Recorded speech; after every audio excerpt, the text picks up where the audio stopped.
prends la parole pour le collectif Oumma, collectif marseillais qui s'organise contre l'islamophobie.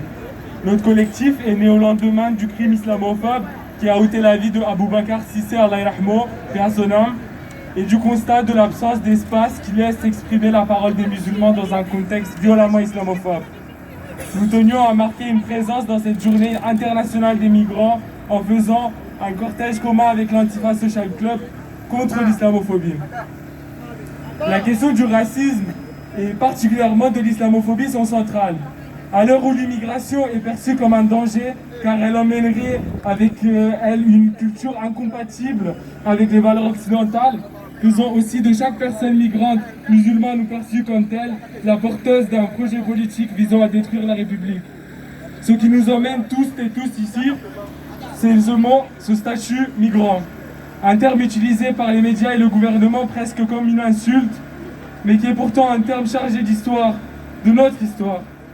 Cette histoire dont nous sommes héritiers, c'est évidemment l'histoire de la colonisation et celle des États-nations. Cette colonisation qui a détruit, pillé, exploité des terres et des populations du Sud.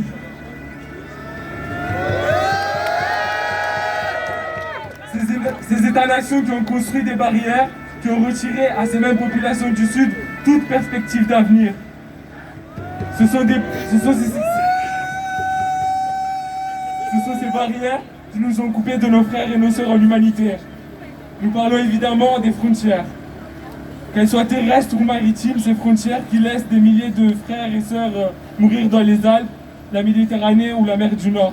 Ces frontières bourgeoises et coloniales qui ont fracturé la planète entre le monde des Blancs et le monde des autres.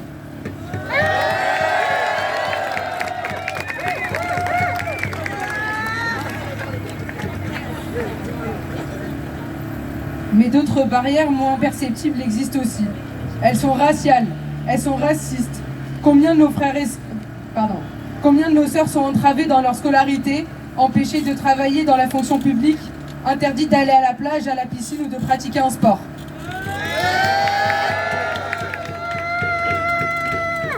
Combien de nos frères ont été violentés par la police, ont eu leur avoir gelé ou encore été condamnés parce que musulmans ou perçus comme tels.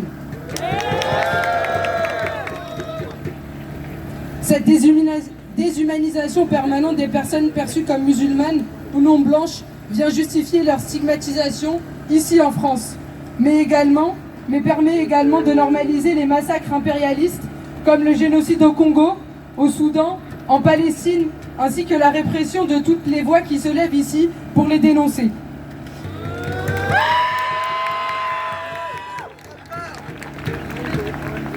On nous voit Marseille comme une ville cosmopolite, une terre d'accueil, mais dans le Marseille de Vassal et Payan, on empêche des enfants d'aller à l'école. On les laisse dormir dehors parce qu'ils n'ont pas les bons papiers.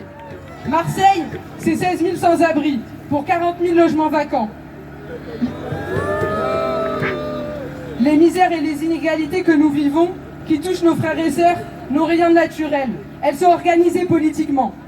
Le racisme que nous vivons n'est pas le fait de personnes méchantes ou mal éduquées, il est organisé politiquement.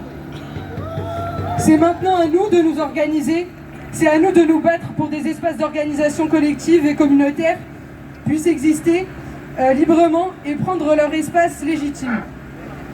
Nous avons un très bon exemple de Marseille avec l'Institut des Bleuets qui subit un acharnement de la part de l'État à cause du soutien de leur imam Ismaïl à la cause palestinienne.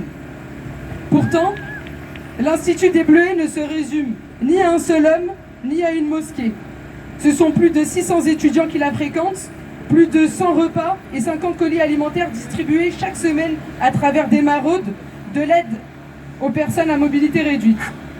L'Institut des Bleuets, c'est surtout un lieu de rencontre, de vie, où les habitants du quartier peuvent faire société alors que les élites qui gouvernent les ont abandonnés. Alors oui, notre sens de la justice est au-dessus de toutes ces lois racistes, de ce gouvernement qui réprime et organise la misère en faisant des hiérarchies entre les êtres humains, de cet État qui nous divise au prétexte d'une race ou d'une religion. Fanon disait « Chaque génération doit découvrir sa mission, la remplir ou la trahir. Notre mission, elle est collective et elle est devant nous. Nous n'avons plus à accepter leur politique, nous n'avons plus à accepter leur passeport, Nous n'avons plus à accepter leurs frontières et nous n'avons pas à accepter leurs lois racistes. Nous sommes l'humanité, nous sommes la Oumma et nous sommes la résistance.